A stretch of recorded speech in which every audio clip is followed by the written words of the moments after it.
ছাতা মাথায় দিয়ে বৃষ্টিকে মাথায় নিয়ে চলে আসলাম।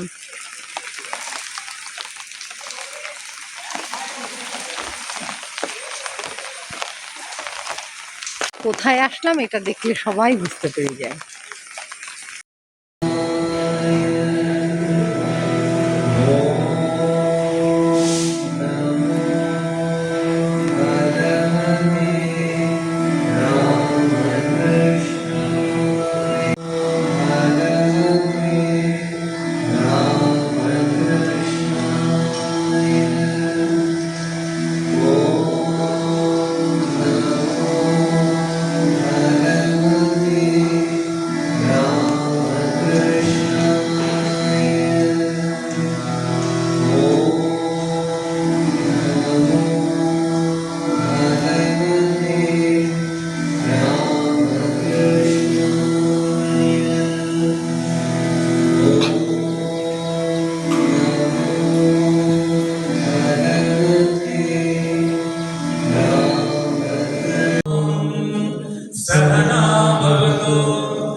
तेजस्विनावधीतमस्तु मा विद्विषावहै। ॐ शान्ति शान्ति शान्तिः। हरिः ॐ। शन्नो मित्रः शं वरुणः शन्नो भवत्वर्यमा शन्न इन्द्रो बृहस्पतिः शन्नो विष्णुरुक्रमः। नमो ब्रह्मणे नमस्ते वायो त्वमेव प्रत्यक्षं ब्रह्मासि त्वामेव प्रत्यक्षं ब्रह्म वदिष्यामि ऋतं वदिष्यामि सत्यं वदिष्यामि तन्मामवतु तद्वक्तारमवतु अवतु माम् अवतु वक्तारम्। ॐ शान्ति शान्ति शान्तिः। हरिः ॐ। भद्रं कर्णेभिः शृणुयामदेवाः भद्रं पश्येमाक्षभिर्यजत्राः स्थिरैरङ्गैस्तुष्टुवांसस्तनूभिः व्यशेम देवहितं यदायुः। स्वस्ति न इन्द्रो वृद्धश्रवाः स्वस्ति नः पूषा विश्ववेदाः स्वस्ति नस्ताक्षो अरिष्टनेमिः स्वस्ति नो बृहस्पतिर्दधातु। ॐ शान्ति शान्ति शान्तिः। हरिः ॐ। मधुवाताहृदायते मधुक्षरन्ति सिन्धवः माह्वीर्नः सन्तोषधीः मधुनक्तमुदोषसि मधुमत्पार्थिवपुङ्ग्रजः मधुद्यौरस्तु नः पिता मधुमाग्नो वनस्पतिर्मधुमाग्नस्तु सूर्यः माद्भिर्गावो भवन्तु नः। ॐ शान्ति शान्ति शान्तिः। हरिः ॐ। पूर्णमदः पूर्णमिदं पूर्णात् पूर्णमुदच्यते पूर्णस्य पूर्णमादाय पूर्णमेवावशिष्यते। ॐ शान्ति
আপনাদেরকে জানতে ভালো লাগবে, এটা একমাত্র দিন জগতের বলতে গেলে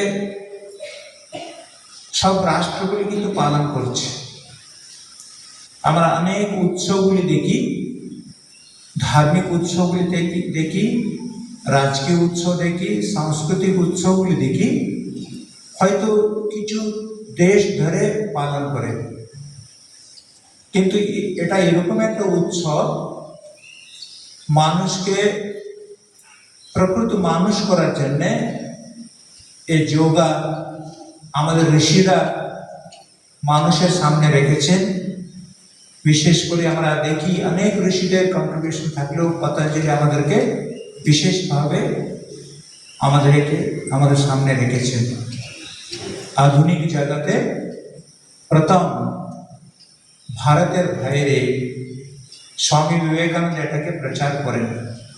পরবর্তীকালে আমরা দেখি অনেক আমাদের দেশের যারা আধ্যাত্মিক গুরুরা আছে নিয়ে গিয়েছেন, ওরা প্রচার করেছেন। কিন্তু প্রথম স্বামী বিবেকানন্দ আধুনিক জগতের সামনে, পাশ্চাত্য জগতের সামনে প্রচার করেছেন, ডেমনস্ট্রেট করেছেন। আমরা স্বামীজির যে ফটো দেখছি এর পিছনে, স্বামীজি যোগা দেখাতে দেখাতেই কিন্তু তোলা ছবি এটা, আমি ইংল্যান্ডে। স্বামীজি কিভাবে ধ্যান করতে হবে, করতে করতে উনি ধ্যানস্থ হলেন, সমাধিস্থ হলেন, ওনার ছবিটা তোলা হয়েছে।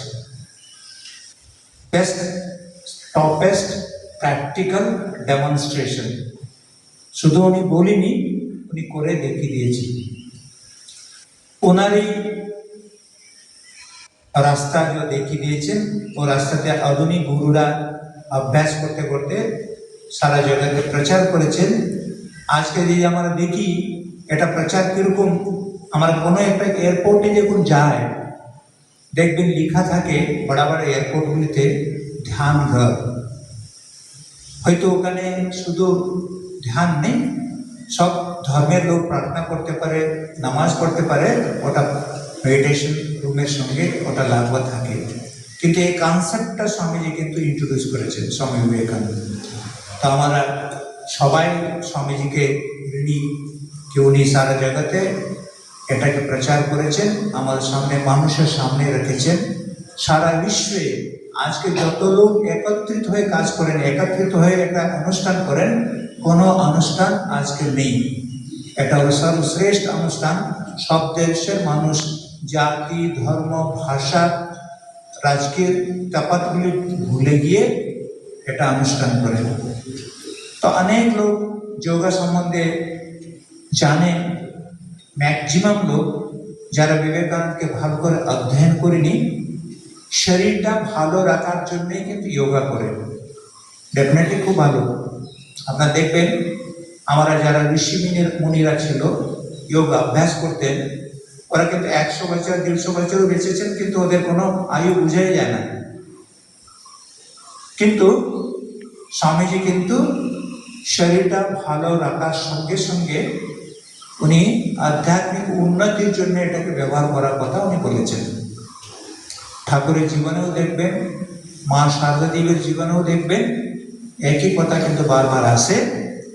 শুধু শারীরিক উন্নতি কিন্তু মানুষের আলটিমেট গোল নেই, অন্তিম লক্ষ্য হতে পারে না। এটা শরীরটা কিসের জন্যে? ওরা বলছেন আধ্যাত্মিক উন্নতির জন্যে, আধ্যাত্মিক আমরা অনুভূতির জন্য বলছেন স্বামীজি।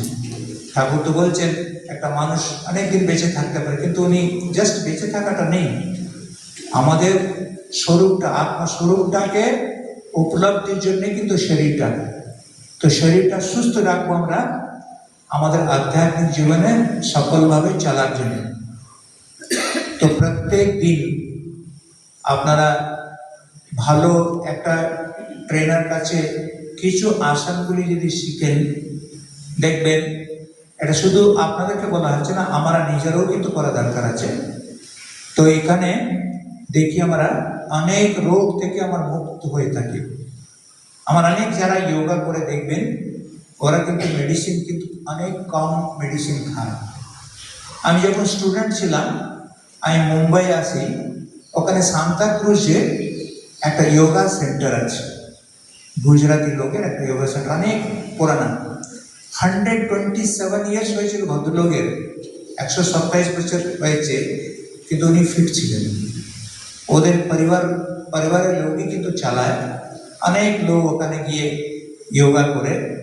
কিন্তু ও যোগা সেন্টারে আমি দেখেছিলাম ওরা আসনের সঙ্গে শারীরিক যে আসনগুলি আছে, শরীরকে ঠিক করার জন্য যে আসনগুলি আছে, ওর সঙ্গে সঙ্গে স্বামী বিবেকানন্দের যে আধ্যাত্মিক চিন্তা, শুধু মনটাকে, শুধু শরীরটাকে ঠিক নেই, শরীরটাকে ঠিক রাখলে হবে না, মনটাকে ঠিক রাখার জন্য ধ্যানের দরকার আছে, প্রাণায়ামের দরকার আছে, আরও বেশি আধ্যাত্মিক জগতে উপর ওঠার জন্য যে দরকার আছে ওটাও কিন্তু শেখা হতো। ওখানে ঢুকলে কিন্তু আলাদা আনন্দ পাওয়া যেত। তো আপনাদের কাছে আজকে যে এসছেন, শুধু এটা 21 তারিখ, এটা 12th 12 বছর ধরে করছে, আন্তর্রাষ্ট্রীয় যোগ দিবস আছে, একদিন করলেই হবে না। কিছু আসনগুলি যদি অন্তত 10 মিনিট 15 মিনিট করেও যদি আসনগুলি করা হয়, আমাদের হাতগুলি, পাগুলি, ঘাড়গুলি, এই যে সামান্য জিনিসগুলি যে প্রবলেমগুলি থাকে ওটা থাকে না। আমার প্রত্যেক জিনিসই হয়তো মেডিসিন খেয়েই কিন্তু থাকি, আমরা একটু ব্যথা হলে মেডিসিন খাই, একটু কিছু হলে মেডিসিন খাই, কিন্তু যোগাতে প্রত্যেক জিনিসের কিন্তু ওখানে একটা সলিউশন আছে। আমি যখন বেঙ্গালোরে গিয়েছিলাম, বেঙ্গালোরে ব্যাস বলে আছে, আপনার বিবেকানন্দ ইউনিভার্সিটি, ওটা নাগেন্দ্র বলে আছেন। যখন ভারতে প্রথম যোগা ইন্ট্রোডিউস করা হয় 12 বছর আগে, আমাদের প্রাইম মিনিস্টার যখন ইন্ট্রোডিউস করলেন, যোগা যারা এক্সপার্ট আছে ওরা কিছু লোক ছিল, প্রথম মানে বলতে গেলে গাইডেন্স ওরা ছিল, নাগেন্দ্র ছিল। উনি একজন বড় ডক্টর, স্বামী বিবেকানন্দকে পড়ে উনি বাইরের দেশে ছিলেন। তারপর উনি রিয়েলাইজ করলেন এই ফিল্ডে আমি বড় কাজ করব। আপনারা দেখবেন ওখানে যোগা সেন্টার যে আছে বেঙ্গালুরে, ব্যাস বলে ওটাকে, ওটা ইউনিভার্সিটিগুলি আছে ওদের আন্ডারে, থাউজেন্ডস অফ লোক কিন্তু বিভিন্ন রোগ নিয়ে ওখানে আসে, ওদেরকে কিন্তু যোগা থেরাপি মানে যোগের মাধ্যমে, যোগের আসনগুলির মাধ্যমে ওদেরকে ঠিক করা হয়। তো আমরা এখন পরবর্তীকালে দেখি অনেক যোগ গুরু আছেন, ওরা কিন্তু যোগা শেখায়, ওর মাধ্যমে কিন্তু মানুষকে সুস্থ রাখার জন্য কাজ করে। তো আজকে যদি স্বামী বিবেকানন্দকে সত্যি সত্যি সম্মান দিতে হয়, সত্যি সত্যি ওনাকে খুশি করতে হয়, তো উনি যে দিয়ে গিয়েছেন সারা জগতের মানুষের জন্য, তা আমরা যদি পালন করি উনি খুশি হবেন। প্রথম স্বামী বিবেকানন্দের রাজযোগ ইংল্যান্ডে পাবলিশ হয়, স্টাডি বলে ভদ্রলোক, উনি স্বামীজির নোট নিলেন, নোট নিয়ে প্রথম পাবলিশ করা হলো। এই বইটা রাশিয়াতে, আপনারা সবাই জানেন ওনার নাম, আমরা রাশিয়ার সব থেকে বড় কবি, উনি পড়ে এত খুশি হলেন, উনি স্বামীর সম্বন্ধে অনেক জানার, টলস্টয় স্বামীর সম্বন্ধে পড়লেন, যোগা সম্বন্ধে পড়লেন, অনেক প্রেস করলেন। তো আস্তে আস্তে এটা স্লোলি হলেও কিন্তু প্রত্যেক মানুষকে অ্যাট্রাক্ট করে। অনেক বড় বড় লোক আমি দেখেছি, হয়তো ওরা জীবনে কিন্তু অনেক উঁচুতে উঠেছে, ওদের কাছে সময় নেই, কিন্তু প্রত্যেক দিন ধ্যান আর যে আসনগুলি পালন করে। আমি কিছু ইন্ডাস্ট্রিগুলিতে গিয়েছিলাম, ও নামটাই লিখেছে, খুব সুন্দর, ভালো লাগলো, ওটা দেখতেই গিয়েছিলাম, আমাদের মহারাজরা বলেছিল ওটা দেখে আসবে। ওর কোম্পানি নাম রেখেছে খুব ইন্টারেস্টিং, বিজনেস আশ্রমা। ওটা একটা বড় কোম্পানি, ওটা অটোমোবাইল কোম্পানি। দেখছি এটা কি জিনিসটা, কোম্পানির নামটা বিজনেস আশ্রম কি করে হতে পারে? বিজনেস তো আশ্রমের সঙ্গে কোনো যুক্ত নেই। অর্থটাই হচ্ছে উন্নত আদর্শগুলি বিজনেস নিয়ে ফ্যাক্টরিটা চালানো। যখন আমি ঢোকার পর দেখছি স্বামী বিবেকানন্দের বড় ধ্যান মূর্তি আছে, প্রেয়ার হল আছে, ওর সঙ্গে লাগোয়া মানে লাইব্রেরি আছে, আবার যোগাসন করার জন্য জায়গা আছে, তারপরে জিম করার জন্য জায়গা আছে। পুরা এন্টায়ার কোম্পানি কিন্তু একটা জাস্ট একটা মনে হয় একটা আশ্রম। এরকম স্বামীজির অনেক আইডিয়াগুলি নিয়ে মানুষ কিন্তু জীবনে, জাগতিক জীবনে সফল হচ্ছে, আধ্যাত্মিক জীবনে সফল হচ্ছে। তো আমরা যারা এখানে এসছেন, অনেক ভক্তরা এসেছেন, আমাদের স্টুডেন্টরা আছে, কিছু লোক বাইরে থেকে স্টুডেন্টরা এসছে। এটা জানা দরকার স্বামীজি তো দিয়ে গিয়েছেন আমাদের জীবনে আজ থেকে কিছুটা পালন যদি করতে আরম্ভ করি তাহলে আমাদের জীবনটা সফল হয়। সবাইকে আমি আর একবার নমস্কার জানাচ্ছি, স্বাগত জানাচ্ছি। আমাদের আসনগুলি সিম্পল আসনগুলি এখানে করানো হবে। আমাদের ডেমনস্ট্রেট করার জন্য একটা খুব ইয়াং ছেলে এসছে, ওরা সুন্দরভাবে আপনাদেরকে প্রেজেন্ট করবে। কিন্তু আমার আবার অনুরোধ আছে, উভয়কে যোগ বলা হয়। সংস্কৃতে যুক্ত হওয়া এই অর্থে যোগ শব্দের উদ্ভব হয়েছে। যোগ আমাদের স্বরূপের সঙ্গে ঈশ্বরের যোগ করে। যোগ হলো শারীরিক ও মানসিক ভারসাম্য আনার একটি প্রাচীন বিজ্ঞান। অষ্টাঙ্গযুক্ত রাজযোগের দুটি অঙ্গের সঙ্গে এই হঠযোগের কিছু সামঞ্জস্য রয়েছে। এই দুটি অঙ্গ হল আসন এবং প্রাণায়াম। কতকগুলি শারীরিক ও মানসিক প্রক্রিয়া পরস্পর অভ্যাস করতে হয়, তাই দীর্ঘকাল একভাবে বসে থাকতে পারা যায় এমন একটি আসন অভ্যাস করা বিশেষ প্রয়োজন। যার যে আসনে বসলে সুবিধা হয় তিনি সেই আসন বেছে নেন। আসন সম্বন্ধে এইটুকু বুঝতে হবে যে মেরুদণ্ডকে সহজভাবে রাখা আবশ্যক। ঠিক সোজা হয়ে বসতে হবে, আর বক্ষ, গ্রীবা ও মস্তক সমভাবে রাখতে হবে। দেহের সমুদয় ভারটি যেন পঞ্জরগুলির উপর পড়ে। বক্ষদেশ কুঞ্চিত থাকলে কোনরূপ উচ্চতর চিন্তা করা সম্ভব হয় না। অনেকে মনে করেন প্রাণায়াম শ্বাস প্রশ্বাসের কোনো ব্যাপার, কিন্তু বাস্তবিক তা নয়। প্রকৃতপক্ষে শ্বাস প্রশ্বাসের সঙ্গে এর সম্পর্ক খুবই স্বল্প। প্রকৃত প্রাণায়াম সাধন করতে গেলে অনেকগুলি ক্রিয়ার মধ্যে দিয়ে যেতে হয়। শ্বাস প্রশ্বাসের ক্রিয়া সেগুলির একটি। প্রাণায়ামের অর্থ প্রাণের সংযম। প্রাণ হল জগতের সর্বব্যাপী প্রকাশিকা শক্তি। প্রাণী গতিরূপে প্রকাশ পাচ্ছে। এই প্রাণী মাধ্যাকর্ষণ অথবা চৌম্বক শক্তি রূপে প্রকাশ পাচ্ছে। এই প্রাণী মানুষের দেহে স্নায়ু শক্তি প্রবাহ রূপে, চিন্তা শক্তি রূপে ও দৈহিক সমুদয় ক্রিয়া রূপে প্রকাশ পাচ্ছে। প্রাণী সকল প্রাণীর অন্তরে জীবনী শক্তি রূপে রয়েছে। প্রাণের প্রকৃত তত্ত্ব জানা ও তাকে নিয়ন্ত্রিত করার চেষ্টাই প্রাণায়ামের প্রকৃত অর্থ এবং উদ্দেশ্য। হঠযোগের উদ্দেশ্য দৈহিক উন্নতি। মানুষ হঠযোগ অভ্যাসের দ্বারা সম্পূর্ণভাবে নিয়ন্ত্রণ করতে পারে না।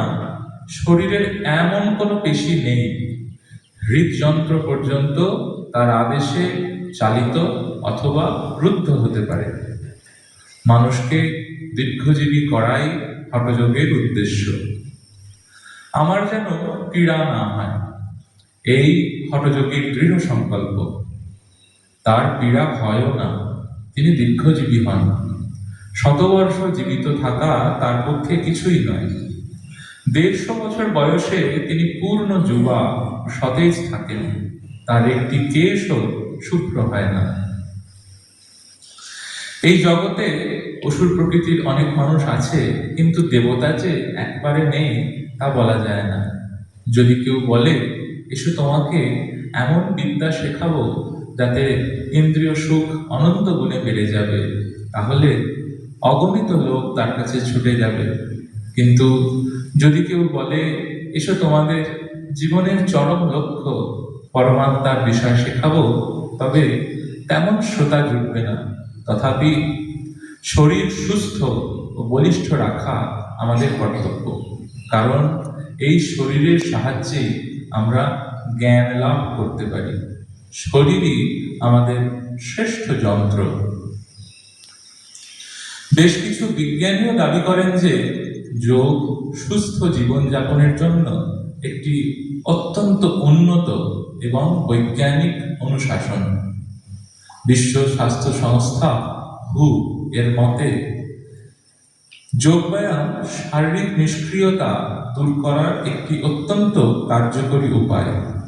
এটি কার্ডিওভাস্কুলার রোগ, হৃদরোগ, ডায়াবেটিস এবং শ্বাসকষ্টের মতো অসংক্রামক রোগগুলো প্রতিরোধ ও নিয়ন্ত্রণে সরাসরি সহায়তা করে। এই যোগবিজ্ঞান সারা বিশ্বের মানবতার প্রতি ভারতবর্ষের পক্ষ থেকে এক অমূল্য উপহার। যুগ যুগ ধরে ভারতবর্ষের বহু ঋষি এই যোগবিজ্ঞানকে সমৃদ্ধ করেছেন। তাদের অন্যতম সর্বশ্রেষ্ঠ হলেন মহর্ষি পতঞ্জলি। আজকের এই বিশেষ দিনে পরম শ্রদ্ধায় তাকে প্রণাম করি। ওম যোগেন চিত্তস্য পদেন বাচাম মলম শরীরস্য চ বৈদ্যকেন योपाकरोत्तं प्रवरं मुनीनां पतञ्जलिं प्राञ्जलिरानतोऽस्मि। যোগশাস্ত্র দ্বারা চিত্তের, ব্যাকরণ শাস্ত্র দ্বারা বাক্যের এবং চিকিৎসা শাস্ত্র দ্বারা শরীরের মলিনতা যিনি দূর করেছেন, মুনিশ্রেষ্ঠ সেই ভগবান পতঞ্জলিকে আমি কৃতাঞ্জলি হয়ে প্রণাম জানাই।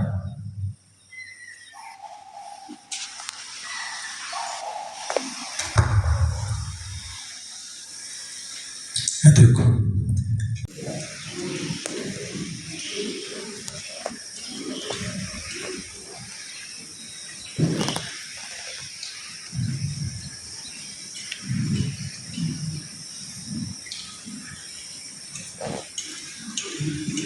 রিল্যাক্স, যুক্ত হবে না, এর থেকে বেশি যুক্ত হবে না।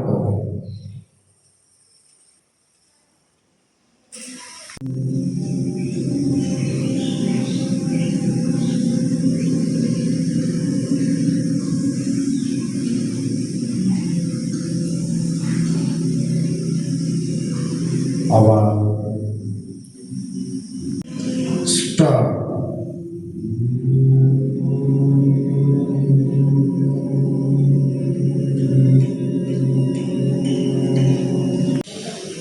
এখান থেকে যাবে অর্ধ হলাসন।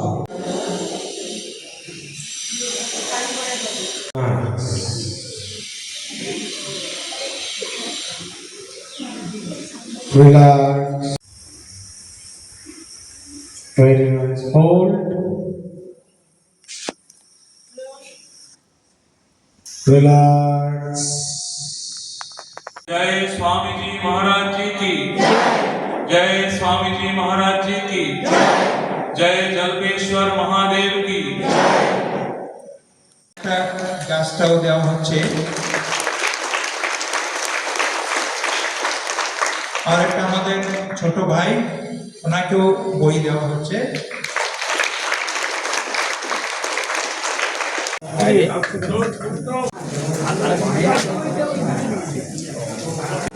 আমার কোন গাছ বড় গাছ ছিল? আমার আপনার ঘর কোথায়? ঘরই নেই। প্রত্যেকটা বছর মানে সারা বছর যোগা করি, তা আজকে আমি থাকতে পারবো না আমার যোগা ক্লাসে, তার জন্য মনটা খুব খারাপ লাগছিল। কিন্তু এত সুন্দর যোগা ডে কাটালাম একদম নতুন রকমের, জলপাইগুড়ি রামকৃষ্ণ মিশন আশ্রমে। আবার দেখো দুটো গাছ পেলাম, এটা মেহগিনি গাছ, এটা আমি আমার বাড়িতে লাগাবো, বাপের বাড়িতে, আর এটা আমি শিলিগুড়িতে নিয়ে যাব। সবাই ভালো থেকো, সুস্থ থেকো, শুভ যোগা দিবস। আর যোগা করো, সুস্থ থাকো।